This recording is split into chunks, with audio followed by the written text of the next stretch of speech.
Welcome back to our channel.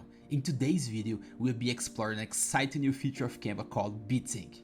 But before we begin, please note that you need a premium account or at least the trial version to access this feature. So let's begin. In the first step, open the Canva app. On the top of the screen, search for and select the video option. Below the video category, you will find a mobile video.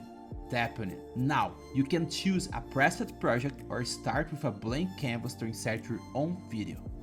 Once you have the video in place, let's add some audio. Tap on the plus button located in the inner left side of the screen and select Elements option. Search for an audio track of your choice. You can either use a pre-selected example or import your own audio. Finally, click on the soundtrack you have added and then swipe the bar located below to turn on the Beatsync feature. Once you're satisfied, confirm your selection. And there you have it. You have successfully utilized the Beatsync feature in Canva.